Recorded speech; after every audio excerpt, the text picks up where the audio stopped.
Welcome to 12th lecture of Building Construction Technology, Deep Foundation. Yesterday we have discussed about case pile, cast in concrete piles, which are cased, that are Kramer piles, MacArthur piles, monotube piles, swag piles, button bottom piles, and we have also discussed we have deeply discussed about these piles, and we have seen their process of construction. Today we will discuss uncased piles constructions and type of uncased piles, uh, which you can see on your display, that there are 5 uncased piles: simplex pile, Frankie piles, pedestal piles, pressure piles, and vibro piles. So guys, come on, we will take a quick look on these piles, and we will see how they are constructed on the site. Uncased cast in situ concrete piles. These piles are comparatively cheap and no casing will be left in the ground, but great skill required in this case of achieve a desired result. अब जो हमने case pile के अंदर किया था, हम क्या करते थे? एक्सकवेशन करते थे, केस डालते थे, कंक्रीटिंग करते थे।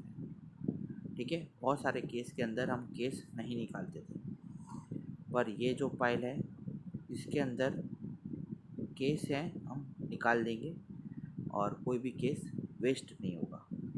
ठीक है, मैंने आपको ऑलरेडी बता दिया कि 5 तरीके की अनकेस्ड पाइल होती है, जो कि आप इस डिस्प्ले में भी देख सकते हो।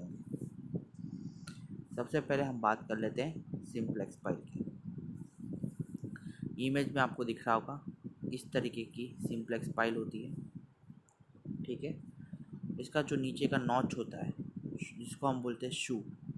ठीक है, क्या बोलते हैं? जिसको हम शू बोलते हैं, और इसको हम बोलते हैं ट्यूब बोलते हैं, और इसको केस भी बोल सकते हैं अपन।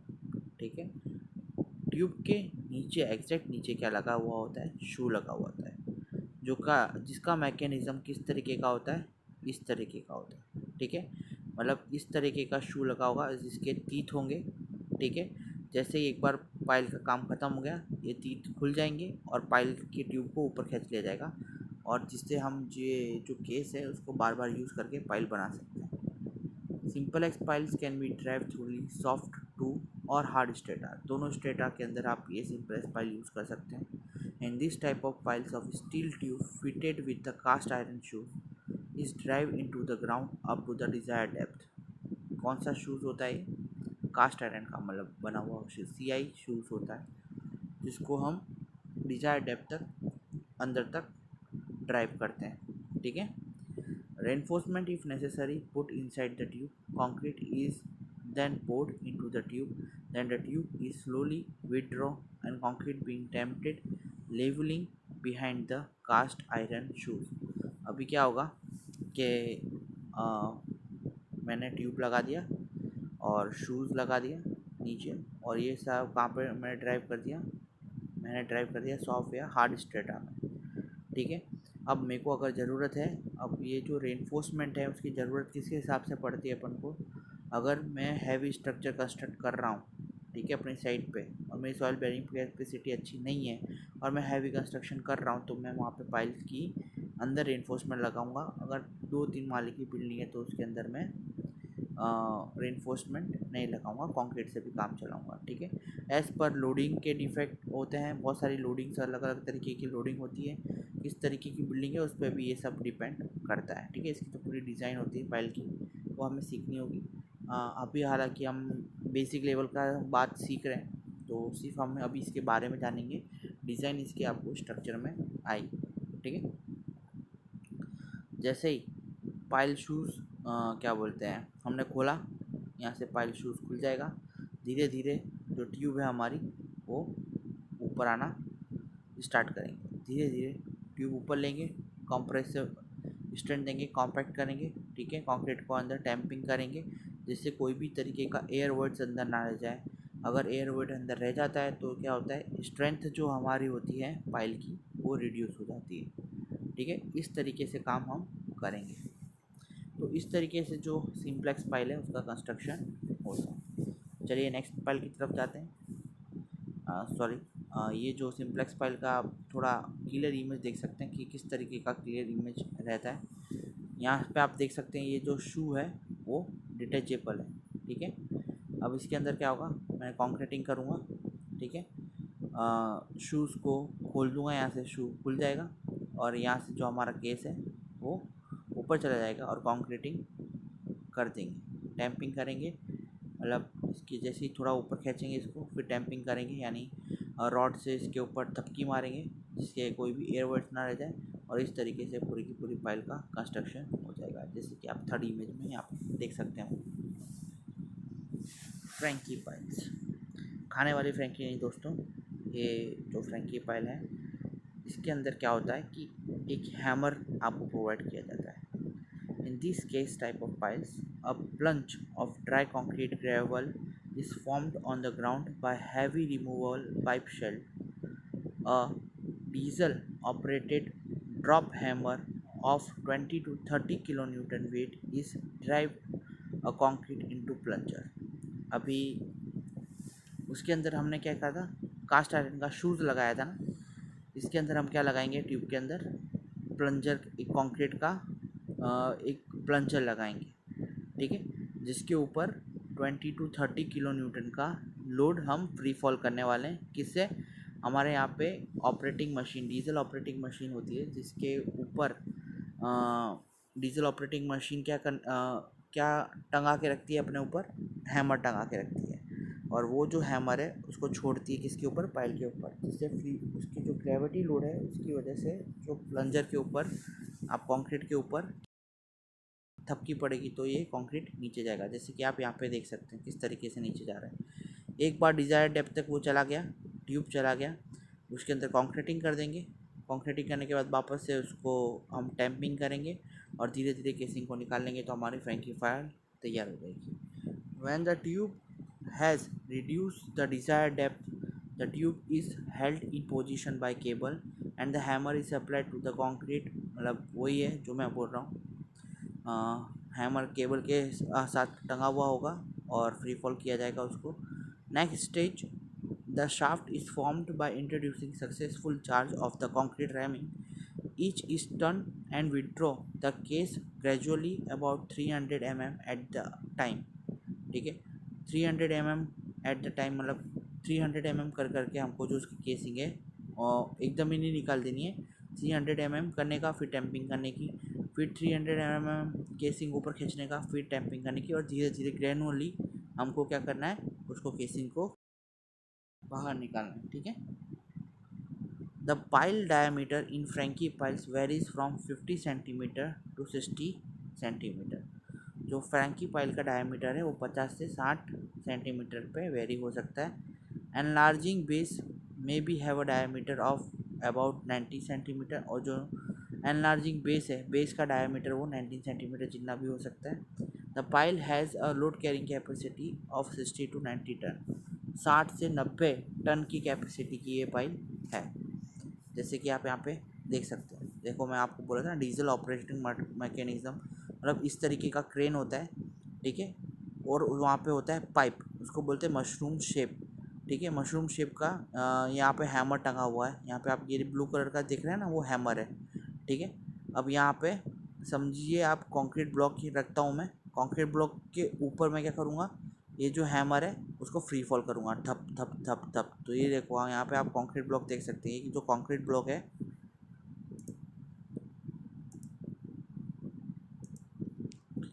इस जगह आप ये कंक्रीट ब्लॉक देख सकते हैं। ये हैमर क्या होगा, यहाँ से फ्री फॉल होगा, ठीक है। जैसे फ्री फॉल होगा ये कहाँ पे जाएगा, कंक्रीट ब्लॉक को नीचे धसक देगा। एक बार नीचे धसक दिया अच्छी तरीके से, ठीक है। उसके बाद क्या करेंगे, कंक्रीट डालूंगा, कंक्रीट के ऊपर वापस से टैंपिंग करूँगा, समझ रहे हो, समझ रहे हो, इस तरीके से टैंपिंग करूँगा। रेनफोर्समेंट डालना है तो रेनफोर्समेंट डालूंगा और धीरे धीरे धीरे जो वो केसिंग को ऊपर खींच लूँगा मैं, तो क्या कोरोगेटेड शेप हो जाएगा इसके अंदर, जो कि सॉइल को अच्छी तरीके से पकड़ के रख पाएगा। समझ में? इस तरीके से पाइल का कंस्ट्रक्शन होता है। वाइब्रोपाइल, वाइब्रोपाइल क्या होता है भाई? ये भी एक क्या हमारी जो सिंप्लेक्स पाइल है उसकी जैसा ही होता है, ठीक है। This pile are used when the ground is soft, thus offering little friction resistance to the flow of concrete. Both standard expanded piles are formed by Vibro process. जो स्टैंडर्ड और expanded pile दोनों तरीके की pile किससे बनती है? विब्रो pile से, विब्रो process से बन सकती हैं। The piles are formed by driving a steel tube and shoes filled with the concrete and withdraw the steel tube, मतलब वही शूज़ और स्टील ट्यूब को अंदर ड्राइविंग करने में आता है, ठीक है, ड्राइव करने में आता है, और फिर जो स्टील ट्यूब है उसको बाहर निकालने में आ जाता है। अब ये जो शू है यहाँ इसका, वो किसका बना हुआ है? वो बना हुआ है कंक्रीट का, और वो किससे फील्ड है? कंक्रीट के फील्ड है। The standard vibro piles are made in the size of 35, 45, 30, 50 centimeter. जो स्टैंडर्ड साइज़ है वाइब्रोपाल की वो है 35, 45 और 50 सेंटीमीटर डायमीटर की, और वो भी लोड कितना सहन कर सकते हैं? 60 से 70 टन का। Steel tube fitted with a cast iron shoes is driven in the ground by 2 to 2.5 ton hammer operated by the steam compressor. Air deliver up to the 40 blows per minute into the stroke of about 1.4 meter. Sorry, मैंने ये बोल दिया था गलती से कि ये concrete का, this is not a concrete shoe, this is cast iron shoe, जिसको हैमरिंग करके, ठीक है, 2 से 2.5 के हैमर से हैमरिंग करके नीचे बिठाया गया है, ठीक है, हमारे ग्राउंड के नीचे रखा गया है, ठीक है। नाउ प्रेशर पाइप, बहुत अच्छी पाइल है pressure pipe. This are formed with the help of casing tube, boring auger and compressive air equipment. These piles are especially suitable for those congested sites where heavy vibration and noise are not permissible. ठीक है, ये जो pile है किसकी help से बनता है? सबसे पहले केसिंग ट्यूब और बोरिंग ऑगर से ये पाइल की है। Boring auger, casing tube and compressive air equipment से ये जो पाइल है इसका कंस्ट्रक्शन होता है। और कहाँ पे यूज़ किया जाता है? जहाँ पे हमें आवाज़ नहीं चाहिए, जैसे जहाँ पे रेसिडेंशियल एरिया है और हम वहाँ पे ज़्यादा आवाज़ नहीं कर सकते, कंस्ट्रक्शन में लोगों को प्रॉब्लम नहीं कर सकते, वहाँ पे हम ये पाइल का यूज़ करेंगे। A hole is bored into the ground by mean of an auger, and as the boring process the hole is lined by the steel tube. ठीक है, एक होल बनाया जाएगा, बोर करा जाएगा, ठीक है, बोरिंग की प्रोसेस है, और उसके अंदर क्या है? स्टील ट्यूब को जो केसिंग है वो डाली जाएगी। When the tube reach required depth the boring tool is withdrawn. और जैसे ही अगर एक बार मेरा क्या बोलते हैं केसिंग चला गया अंदर, उसके बाद मैं क्या करूँगा? अगर बोरिंग तो आपने देखा होगा ना, इस तरीके का अगर बोरिंग होता है।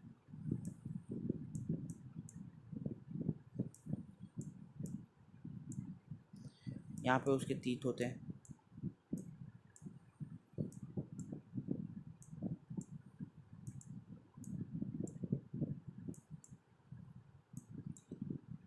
इसको इस तरीके से घुमाया जाता है। ये मैंने हैंड वाला बनाया है।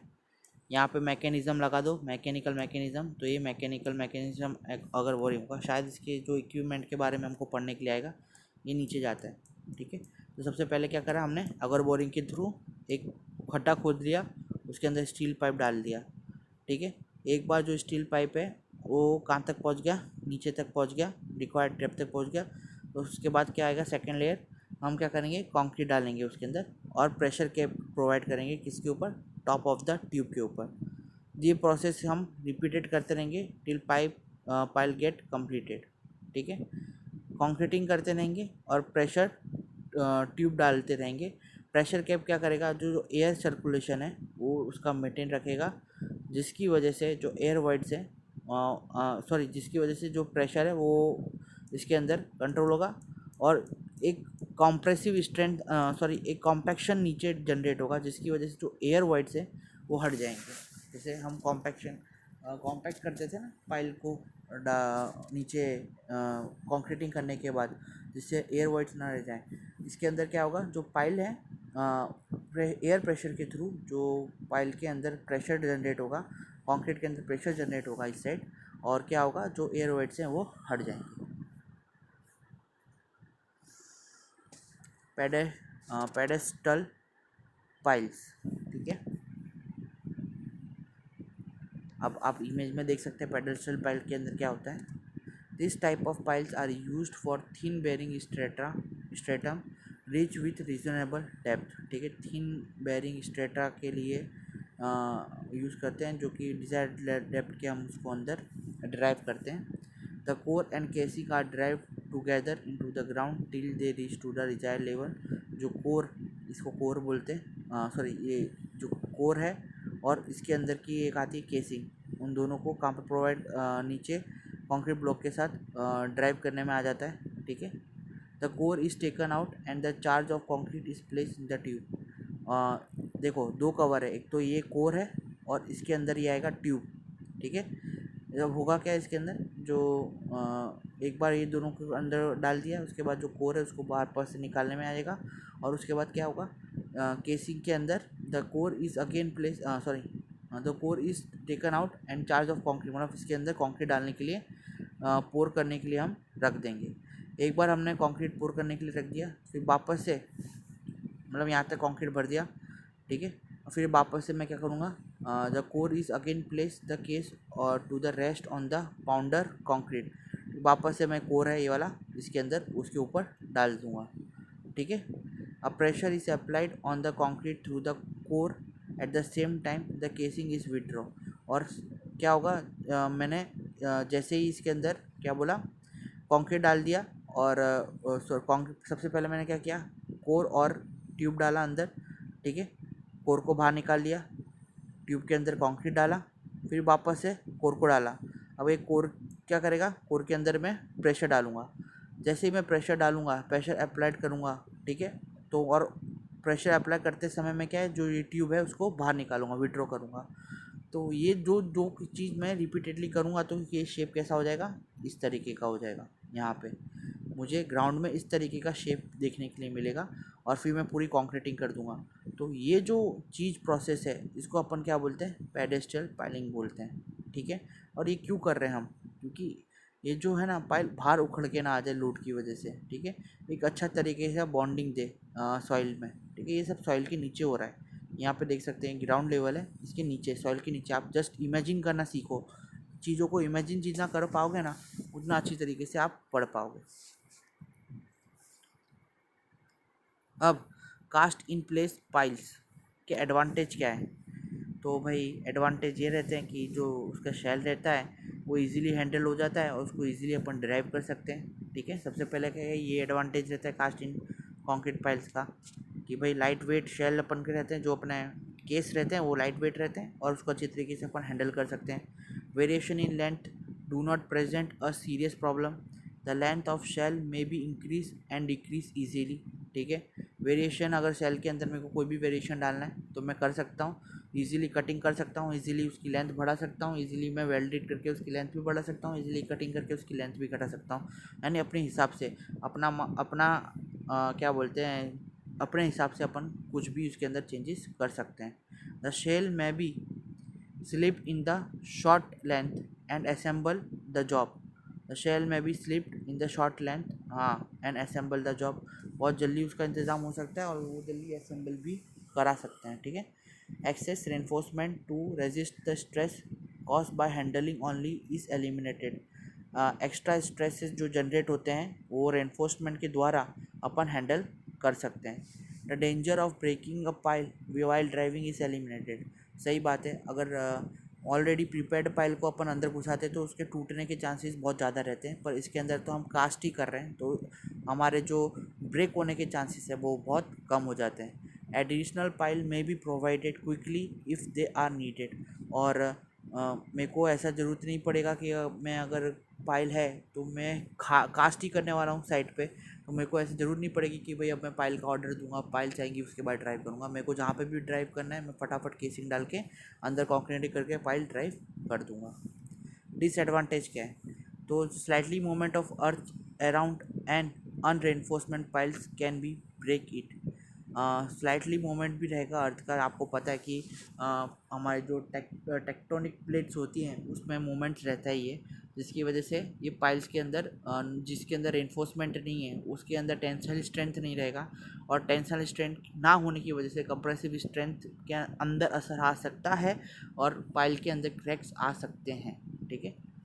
Uplift force acting on the shaft of an uncased and reinforcement pile may cause a failure in tension। जैसे कि मैंने बताया, जो ऐसा अपलिफ्ट फोर्स आएगा, अगर जब मैंने रेनफोर्समेंट नहीं प्रोवाइड किया है तो अपलिफ्ट फोर्स क्या करेगा, यील्डिंग प्रोसेस एक पैदा करेगा, फाइल के अंदर यील्डिंग प्रेशर पैदा करेगा, जिसकी वजह से क्या होगा, अगर उसके अंदर टेंसाइल सहन करने के लिए सलिए ही नहीं होंगे, इलोंगेशन के लिए कोई जगह ही नहीं होगी उसके अंदर, तो क्या करेगा, उसके जो पाइल है उसके अंदर क्रैक्स आना स्टार्ट हो जाएंगे और पाइल फेल हो सकता है।